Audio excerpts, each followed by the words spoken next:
la logique du développement durable, c'est d'intégrer dans ces gestes quotidiens la diminution des impacts. L'ensemble des impacts, on peut les décomposer de la façon suivante. Il y a tout d'abord des impacts économiques, bien sûr, quand on fait un soin. Il y a des dépenses. Il y a des impacts environnementaux, écologiques, les déchets que l'on génère, et des impacts sanitaires que l'on peut résumer dans la prévention des risques chimiques, la qualité de l'air intérieur, des choses qui peuvent avoir un impact sur la santé aussi bien du soigné que du soignant. Quand on soigne des gens, on doit se sentir responsable de ne pas nuire à leur santé, pas nuire à l'environnement, et faire partie d'un tout avec une responsabilité globale et sociétale. Un établissement de santé, c'est un établissement éminemment humain où on soigne des gens avec des gens. Donc la dimension managériale pour libérer l'initiative de chaque individu, pour lui faire comprendre qu'il compte dans le tout, le développement durable, c'est ce vecteur-là. C'est expliquer que vous êtes responsable, mais aussi vous participez à une mission générale, qui est une mission éminemment humaine. Mondialement, on sait très bien qu'au cœur de la responsabilité sociale, au cœur du développement durable, il y a la santé. Et qu'à ce titre-là, il n'est plus question d'imaginer que le secteur de la santé s'exclut. Nous avons une place de choix qu'on est les seuls à avoir, très particulière, de témoin de l'irresponsabilité sociétale des autres. On ne travaille pas sur cette responsabilité-là, ce témoignage que l'on peut apporter, et donc la question de « et moi, qu'est-ce que je produis ?» Finalement, est-ce que je ne suis pas en train de faire la même chose que les autres ?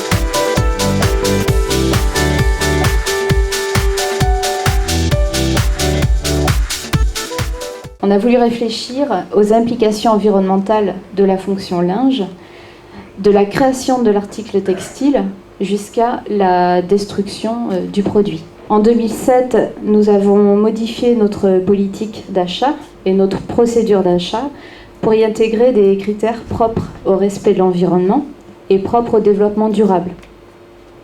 Donc, concernant le fournisseur, on recherche s'il est dans une démarche de développement durable, où et comment et par qui sont fabriqués ces produits. Concernant le produit, on demande la fiche technique pour connaître la composition du produit. Concernant l'emballage du produit, on s'intéresse à savoir s'il est recyclable, si le fournisseur peut récupérer ses emballages. Concernant la livraison, est-ce qu'on peut mettre en place un cadencement? La fin de vie du produit, quel sera son circuit d'élimination? Quelle filière de tri? Concernant les utilisateurs, les associer systématiquement au choix du produit après une ou plusieurs phases de test. On a une approche en coût global et par rapport au cycle de vie du produit. On essaye de sélectionner les produits en fonction d'un écolabel. Ici, l'écolabel officiel français, donc qui est le NF Environnement. Il certifie que ce produit présente des impacts moindres sur l'environnement sur tout son cycle de vie. Pareil, on a à peu près le même cahier des charges ici sur l'écolabel européen. Donc ce sont deux écolabels sur lesquels on peut se fier lorsqu'on souhaite acheter des produits qui rentrent dans la démarche de développement durable. Si on regarde aussi les problèmes de nuisance qu'apportent les produits qu'on achète, on essaye de supprimer les détergents et on a acheté une autolaveuse qui nous permet de supprimer purement et simplement les détergents. L'essentiel, c'est qu'on n'utilise absolument plus de substituts chimiques qui créent des déchets, qui créent parfois des allergies auprès du personnel. Donc nous avons anticipé tous ces problèmes-là en n'utilisant que de l'eau.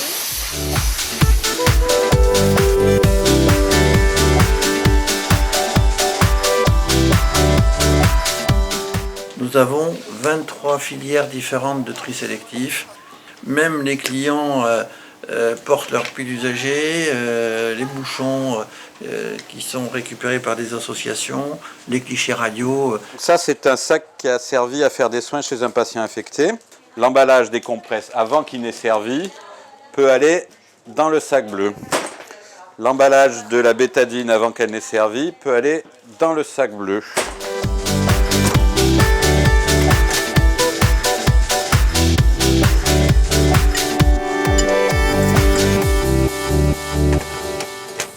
C'est difficile de faire ce tri, c'est contraignant. Non, pas du tout. C'est un geste qui devient complètement anodin. Au départ, effectivement, on se pose la question, mais ça reste complètement en cohérence avec ce qu'on apprend à l'extérieur et on se dit enfin, notre entreprise adhère complètement au tri des déchets.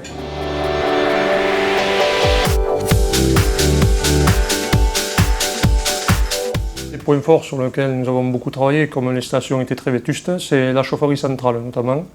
Donc on a installé des chaudières très performantes, c'est des chaudières à condensation.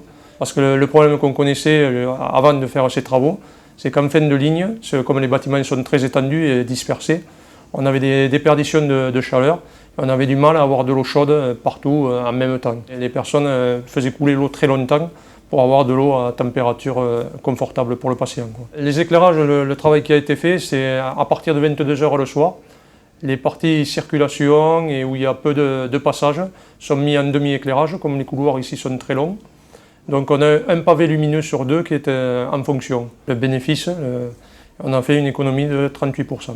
Tous les jours, nous leur recommandons d'aérer leur chambre tôt le matin, ensuite de baisser les stores, fin de matinée, et ensuite bien sûr fermer portes et fenêtres et bien les garder fermées. Voilà. En début d'après-midi, nous allons vérifier que nos recommandations ont été respectées. Régulièrement, on trouve des chambres, la climatisation tourne et les fenêtres sont ouvertes. Depuis 2008, on a baissé les consommations de 27%.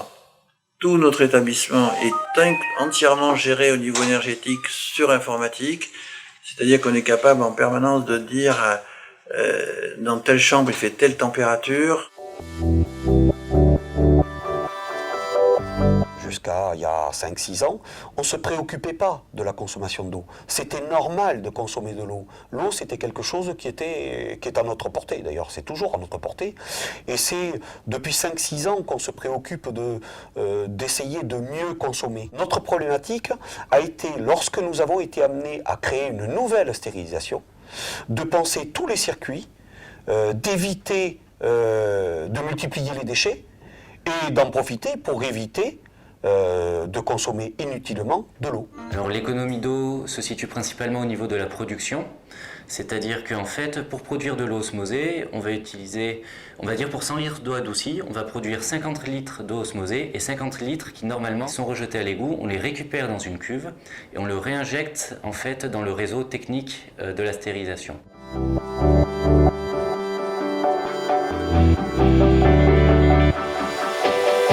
C'est un atout pour un établissement parce que c'est une offre de qualité, mais aussi c'est une offre économiquement extrêmement intéressante. C'est certain que le fait de faire des transports partagés, donc de pouvoir optimiser les ambulances, font que les patients repartent plus vite et je peux à nouveau accueillir un nouveau patient. Quand on a fait le covoiturage, on a rencontré des personnes, on sait un peu plus où ils habitent et puis pour des gens qui sont un peu isolés, ça leur permet aussi de prendre un petit contact, premier contact, et puis ça se partage comme ça et on se croit. On essaie d'apprendre aux gens à conduire de manière la plus économique et la moins polluante possible. Donc pour ce faire, on a un simulateur de conduite où on a un logiciel qui va nous apprendre rapidement les points importants pour économiser du carburant.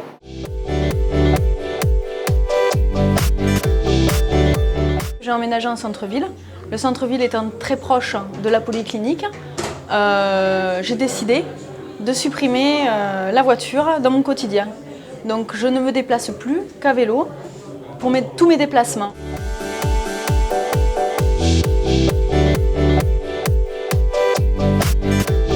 Pour faire un jardin, il faut que c'est vraiment du sens en interne.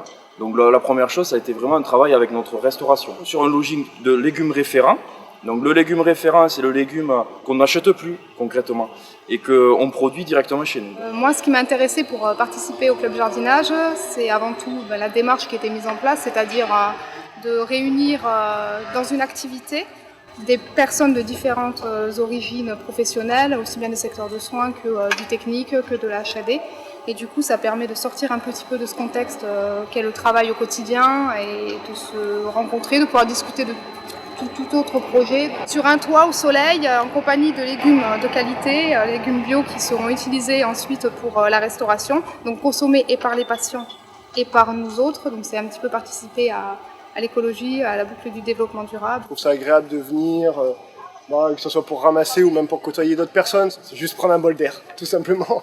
Ça se passe par groupe, on met 3 personnes sur des fraises, 3 personnes sur des haricots, sur les légumes. Quand les légumes sont cueillis, ils sont mis dans des caisses et portés directement à la clinique Pasteur au service des cuisines.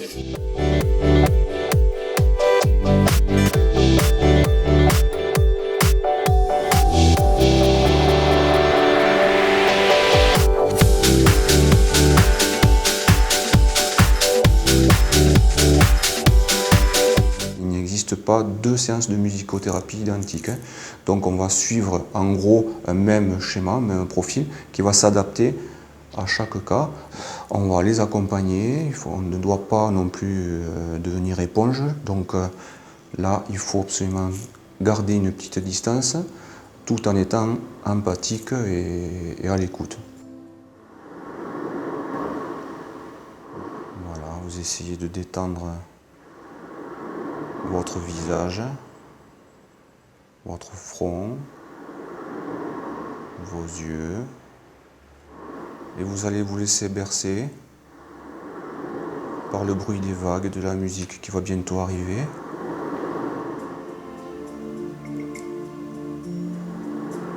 Voilà. Vous pouvez ouvrir les yeux. Voilà. Ouais.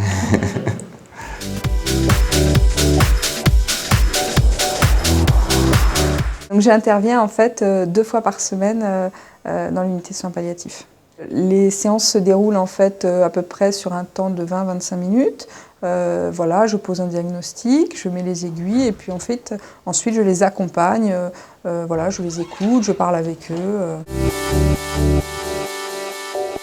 En expliquant les enjeux et en projetant de la confiance sur le personnel, tout le personnel, une aide-soignante, un médecin, la personne qui fait la vaisselle ou la personne qui sert les repas, tous ces gens-là, il faut leur faire comprendre qu'ils ont un rôle à jouer. L'établissement, de par les exigences qui lui incombent et qui nous incombent à nous médecins, deviennent de plus en plus importantes et nous devrions participer de plus en plus aux activités transversales de la clinique, et notamment celle du développement durable, qui est la petite dernière du lot, mais qui est un peu la cerise sur le gâteau et qui donne la saveur à tout le gâteau. Le système de santé français est encore considéré comme l'un des meilleurs du monde. Mais est-il durable ? Nous sommes dans un système qui est structurellement déficitaire. La question de l'efficience des parcours se pose. Nous sommes dans une logique du tout curatif. La question d'une approche plus préventive est réelle. Enfin, les activités de soins ont des impacts environnementaux non négligeables. Qu'en est-il de la question de la maîtrise de notre empreinte écologique ? Nos métiers sont nobles et nous avons des responsabilités en termes d'exemplarité tant vis-à-vis de nos professionnels que de nos patients, de nos fournisseurs et de la population en général. Et cela à plusieurs titres. La pérennité de notre système de santé repose sur sa viabilité économique. Nous agissons pour une plus grande efficience de tous les acteurs du monde de la santé. Et c'est ainsi que les cliniques et hôpitaux privés soignent 34% de patients hospitalisés avec seulement 17% des financements hospitaliers. Notre responsabilité de manager est également sociale et sociétale. Comment ne pas épuiser nos ressources humaines, mais au contraire redonner du sens à chacun dans son métier ? Associer les professionnels de santé dans le projet d'établissement, valoriser la qualité du travail accompli, être attentif au bien-être au travail sont autant de réponses possibles que nous apportons. Notre métier est de soigner, bien sûr, mais également d'être des acteurs de promotion de la santé. C'est ainsi que les cliniques et hôpitaux privés sont largement engagés dans des actions de dépistage et des programmes d'éducation thérapeutique. Enfin, comment réduire les impacts environnementaux générés par les activités de soins et assumer ainsi notre responsabilité environnementale? Nombreuses, là encore, sont les cliniques qui agissent et sont déjà engagées dans des actions pour préserver l'atmosphère, pour optimiser les ressources énergétiques, pour économiser l'eau, pour réduire leurs déchets ou encore pour acheter éco-responsable. Notre rôle est de faire connaître cette multitude d'initiatives qui contribuent à une diminution réelle de nos impacts environnementaux. Les professionnels de santé ont un rôle capital à jouer. Alors oui, changeons d'attitude pour ne pas changer de climat.